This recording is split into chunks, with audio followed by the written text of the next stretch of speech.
What's going on, guys? Look at that view. I gotta say, fall is probably my favorite time of year out of all the seasons.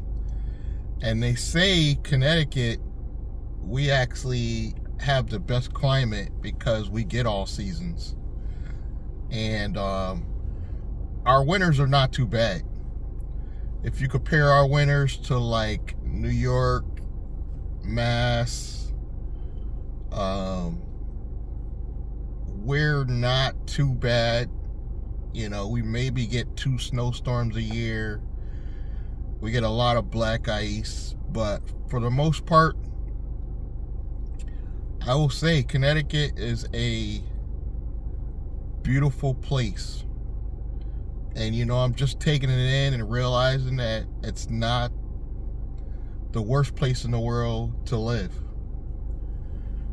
I think that the reason why I'm thinking about this is I was thinking about moving. I was thinking about moving to Atlanta.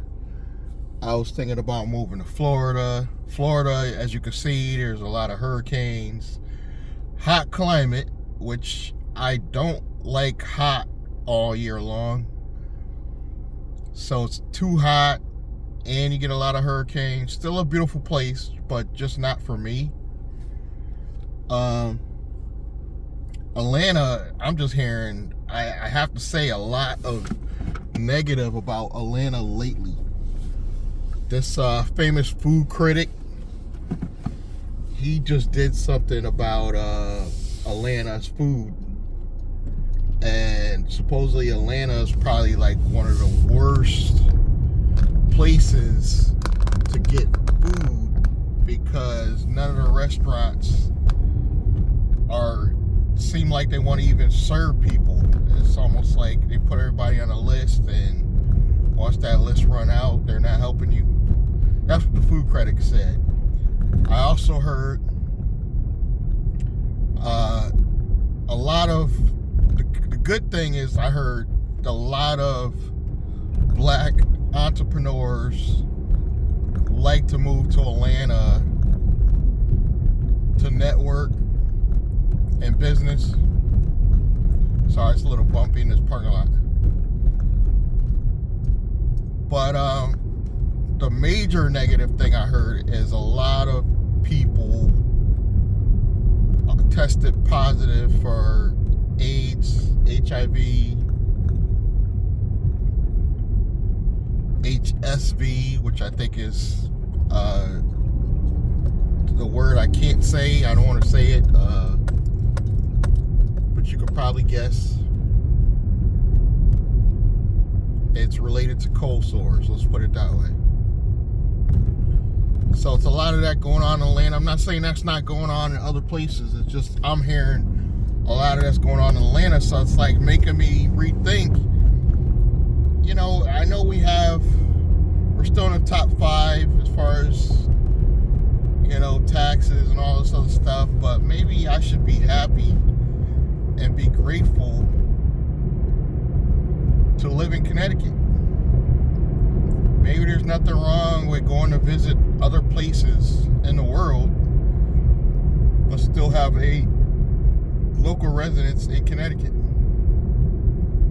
Maybe it's not the end of the world. I'm starting to think, you know, after all these years of my life, you know, I'm thinking about, maybe because I'm thinking about retiring, not in the near future, but I'm thinking, you know, maybe 15 years out, 15, maybe 20.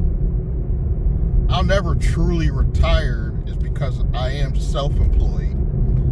So between transportation and online sales, I'm probably always going to be an entrepreneur in some form or fashion, you know, but I'm going to pay into the system, which is one of the reasons why I want to get my LLC set up for the transportation company, is because I want to start paying back into the system. I haven't paid into it in a few months.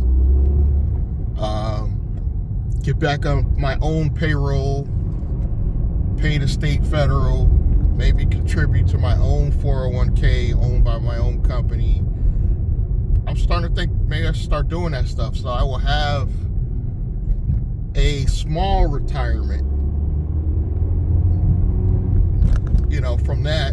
And then, like I said, I'll never truly be retired, so I'm always going to be making some type of money online or something like that. I'm just saying retired in the sense of I don't want to be the one doing the work. So I actually want to set up a transportation company, you know, buy a few vehicles down the line, train other people to do the driving for me. I don't want to do it anymore, you know. I mean, let me take that back. I still want to do it probably for another year. I can see myself still driving personally for another year. I can see myself still driving part-time for a year. Especially in 2025 coming up, I can see myself to the point where I still drive on, say, 3 days a week. 6 hours, maybe. You know what I'm saying? I'm practically that now. I only drive like 6 hours a day, like 6 days a week. I'm not driving all day, every day, or nothing like that. I'm surprised this lady let me go. So that's where I'm at right now. I just did a video where I had to do my own car repair because mechanics are through the roof. They really are. It's like to the point where it's unbearable. And I had to put my own throttle body in this Ford Fiesta. I had to put it in myself. The part itself was not expensive. I mean, you could literally get the part on Amazon for probably, I want to say most of them were $50. Time is money to me, so I just went to the parts place. I think it was Advanced, picked it up, 106, and let's just do the damn thing. Put it in, literally, guys, I put it in 15 minutes. And I literally thought, because my neighbor is a mechanic, he was making me feel like it's complicated, so I pay him to do it. He didn't even make it sound complicated, but he did make it seem like I needed an additional part. I need the tool. I just went to Walmart, bought the cheapest socket wrench set I could find. I think it was like $12. The particular screw or the particular socket that goes into the part itself, I had to buy that specific socket for it because I think it's a T30, so it's a specific one. That was like $7, and I think I already had the screwdriver, and I might have knocked it out in like 15 minutes. Lost one socket out of the whole set, you know, already. But I got that set. I could use that in the future for other minor repairs. The car's running better. I still need to do my O2 sensor. If you're a mechanic and you're in Connecticut, drop your info. Maybe I'll have you put it in for me, because it's underneath, so I would have to lift the car to get to it. And I'm not trying to pretend like I'm gonna do every car repair or even do the oil changes, to be honest with you. They got the synthetic oil, so I'll probably still go to Jiffy Lube for that. But I'm starting to see my neighbor was right. He told me that. He said, you got to start learning this stuff.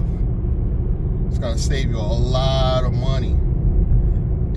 right. He's trying to make money off of me, putting in my parts. And something told me, Will, you could probably put this part in yourself. I just did it, zip, zip, zip.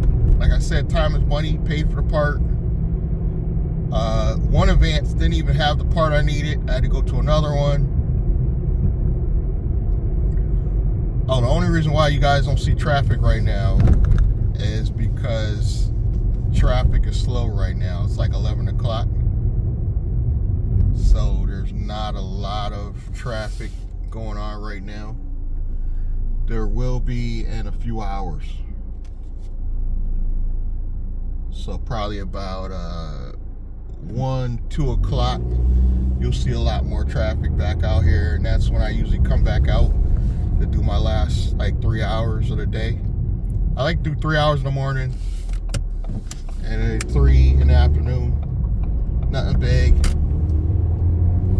In that time, on average, I'll make 120 to maybe 140 on a good day. On a bad day, I still make about 90 to 100 and I go home.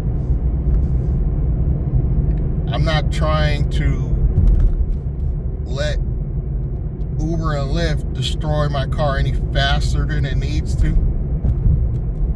because I'm working on the transportation company.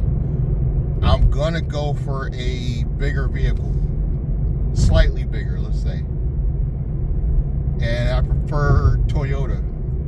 Right now I'm driving a Ford. So that's my plans going into 2024, 2025. Even though I'm going private, I'm still gonna drive for Uber and Lyft. And you might be wondering why. Where am I gonna get the customers from? I'm still gonna steal their customers until I have a steady client base that brings me in a steady, say 200. And the reason why I'm not looking for more than that is I'm going to be doing some other things, like trying out some courier stuff, possibly non-emergency medical. So we're back at the house. I just want to give you guys a brief look into my life and struggle out here trying to go from a Uber driver to a, hopefully one day, full-time online marketer. And you guys will see it in real time.